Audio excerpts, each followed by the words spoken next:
Bonjour à toi qui nous écoutes maintenant.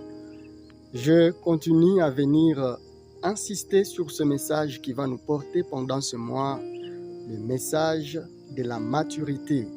Il faut croître spirituellement. Il faut que vous puissiez croître. Et aujourd'hui, je viens avec un seul concept. Ne néglige pas ta vie spirituelle.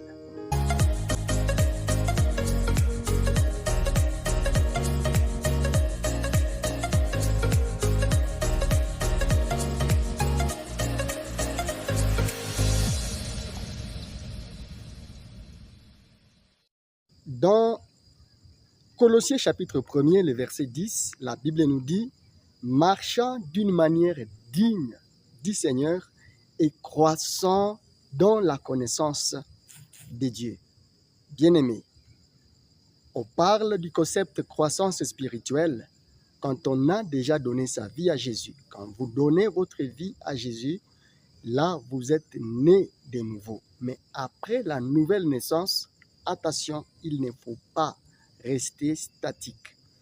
Dans la capsule précédente, je nous ai parlé de 3 types de personnes face à la maturité. Il y a ceux-là qui croissent rapidement, d'autres qui croissent normalement, mais d'autres encore qui croissent avec retard. Et je nous ai prévenu en disant, il ne faut pas être parmi ceux-là qui vont grandir avec retard. D'où vaut mieux la croissance normale ou la croissance rapide. Et à propos toujours de la croissance ou de la maturité spirituelle, souvenez-vous de la vérité que nous avons partagée la fois passée, c'est que la maturité ne viendra pas vers nous, mais c'est nous qui devons aller vers la maturité. Aujourd'hui, le concept qui nous porte, c'est qu'il ne faut pas négliger la vie spirituelle. La Bible continue à nous dire « Attachez-vous aux choses d'en haut ». Comme pour nous dire qu'il y a des choses d'en bas qui peuvent arrêter notre marche, qui peuvent faire à ce que nous ne puissions plus rester dans le même élan que lorsque nous avons donné notre vie à Jésus. Souvenez-vous, pourquoi est-ce que j'insiste? Quand nous sommes venus du monde, en acceptant Jésus-Christ, nous sommes encore dans le monde.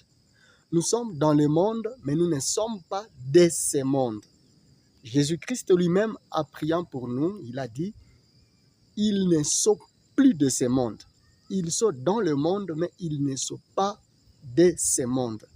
Voilà pourquoi, bien-aimé, tu ne dois pas négliger ta vie spirituelle. Il y a ceux-là qui prennent leur vie spirituelle avec légèreté. Et ils disent, bon, qu'importe, je saurai ça. Qu'importe, ça aussi j'apprendrai même plus tard. Bien-aimés, s'il y a des choses que vous ne connaissez pas, acceptez d'apprendre. Je vous supplie, acceptez d'apprendre.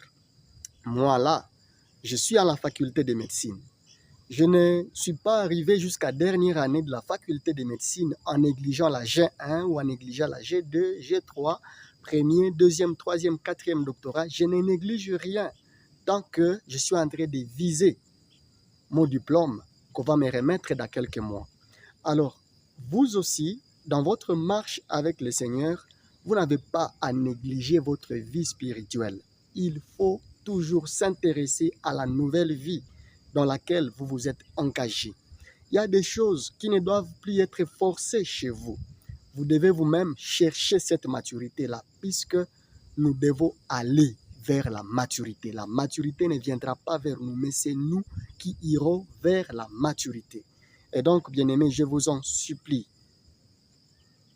ne négligez pas votre vie spirituelle.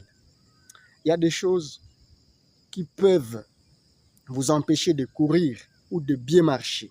Séparez-vous de ces choses-là. Il y a des choses qui peuvent vous empêcher de ne pas marcher d'une manière digne du Seigneur, comme Colossiens chapitre 1er, le verset 10e nous a dit. Il faut vous séparer de ces choses.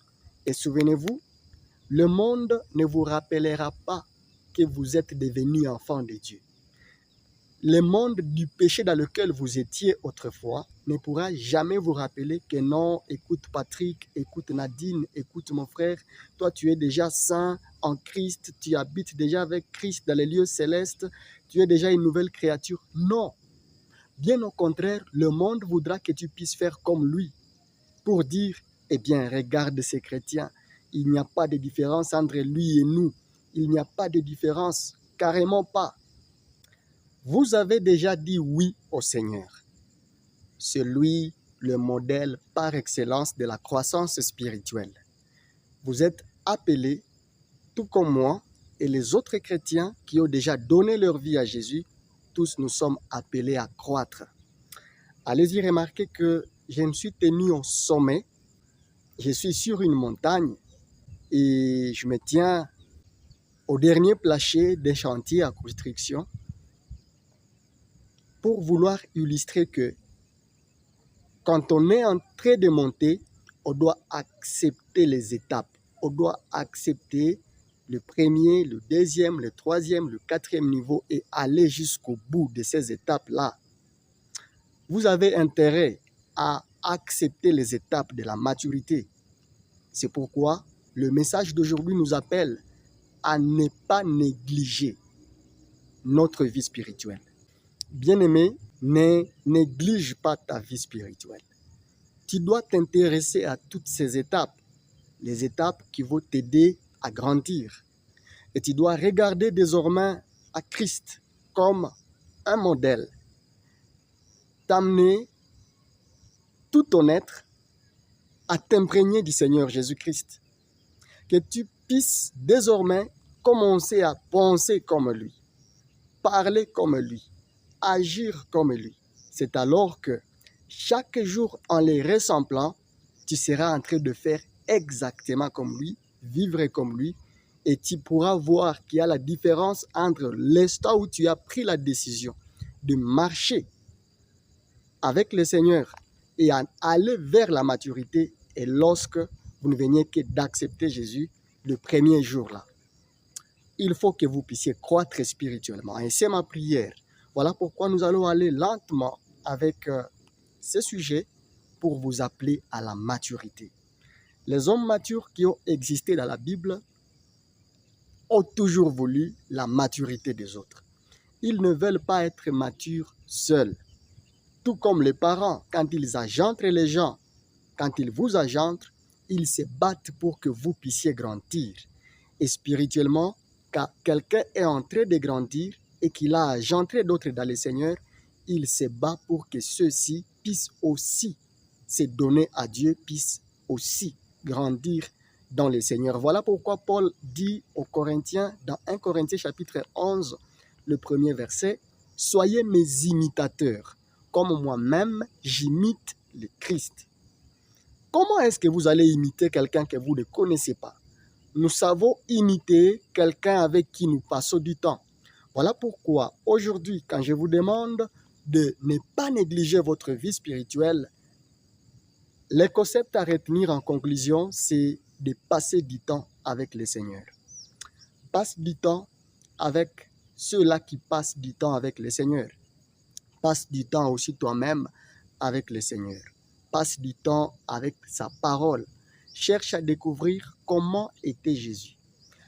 Chaque fois que tu découvres un aspect de la vie de Jésus, pose-toi la question, comment est-ce que je peux faire vivre cet aspect dans ma propre vie? C'est cela qui va t'amener à grandir petit à petit. Quand nous mettons la semence dans la terre, nous ne nous attendons pas à ce que cette semence-là produise du fruit le même jour. Non, nous donnons du temps à cette semence-là. C'est pourquoi, quand nous sommes aussi en train de grandir spirituellement, nous nous donnons du temps de comprendre les choses spirituelles petit à petit. Et c'est avec objectif que nous devons marcher dans la vie spirituelle. Vous voyez ces arbres qui sont derrière moi? Un jour, celui qui les avait plantés, il ne pouvait pas s'imaginer que cette semence-là va nécessairement pousser. Il ne pouvait pas s'imaginer, peut-être qu'il est déjà mort même. Il ne sait pas aujourd'hui si ces arbres ont atteint quelle taille. Mais parce que par la foi, il avait mis la semence sous la terre, il a attendu. Et chaque jour qui passe, ces semences sont en train de donner des arbres, les arbres qui croissent en longueur et qui croissent aussi en épaisseur. Dans le Seigneur aussi, nous croissons ainsi. Chaque jour, il y a un plus qui s'ajoute à notre marche. Alors, finissons cette capsule par là pour aujourd'hui, en train de voir chacun en ce qui le concerne, comment il va mettre en pratique ces petits pas que nous sommes en train de nous rappeler. Il faut vraiment y aller. Beaucoup de voix qui découragent viendront d'ici et là, peut-être même dans votre voix intérieure. Vous continuez à voir comme si c'est impossible, vous ne pouvez pas y arriver. Certes, ça paraît difficile, je les reprends, mais pas impossible. Ce n'est pas vraiment impossible. C'est difficile, mais ce n'est pas impossible. Vous y arriverez. En acceptant d'aller dans cette voie-là. Deuxièmement, parce que c'est la volonté du Seigneur que vous puissiez arriver à ce niveau-là. Il veut vous voir grandir dans sa connaissance. Il veut vous voir aller de gloire en gloire avec lui. Il veut vous voir reproduire sa vie. Il veut vous voir porter de fruits. Il y a des choses qu'on ne demande pas aux enfants, des choses qu'on ne demande qu'aux adultes. Il y a des choses qu'on ne donne pas non plus aux enfants, des choses qu'on ne peut donner qu'aux adultes. Voilà pourquoi il est avantageux pour vous que vous puissiez vous occuper de cette vie spirituelle. Ne négligez pas votre vie spirituelle. Vous devez vous donner au Seigneur et vous devez travailler votre vie chaque jour de sorte que hier soit moins qu'aujourd'hui et que chaque aujourd'hui soit plus qu'hier et que demain soit plus qu'aujourd'hui. Je veux vous voir aller de l'avant dans votre consécration, dans votre vie de prière, dans votre vie de méditation, dans votre expression d'amour. Il faut aller de l'avant. Aller de l'avant en toutes choses. Aller de l'avant chaque jour en imitant le Christ. Rendez-vous dans la capsule prochaine, si Dieu nous fait grâce de nous revoir. N'oubliez pas, il ne faut pas négliger votre vie spirituelle. Tout ce qui a trait à votre vie spirituelle, accordez à cela de l'importance, tout comme vous accordez à la science de l'importance ou à tout le domaine important de votre vie. Alors, croyez-moi, vous verrez vous-même que c'est pour votre bien. Faites-le pour votre bien et vous trouverez du plaisir en cela. Mais si vous trouvez comme une corvée, vous n'allez pas bien chercher le Seigneur. Faites-le de tout cœur. Souvenez-vous ce que je vous ai toujours dit, il se laisse trouver à quiconque le cherche. Quand vous cherchez le Seigneur, il va se laisser trouver à vous. Alors courage, vous y arriverez. Beaucoup de courage à vous. Merci de vous abonner, d'aimer, de partager. En faisant cela, c'est une autre façon de soutenir cette chaîne et soutenir votre frère dans la foi. Je prie pour votre maturité et merci aussi de prier pour moi, puisque la Bible dit « La fin vaut mieux que le commencement ». Allons-y jusqu'au bout, ayons une bonne fin que le commencement. Rendez-vous dans la capsule qui nous arrive. À très bientôt.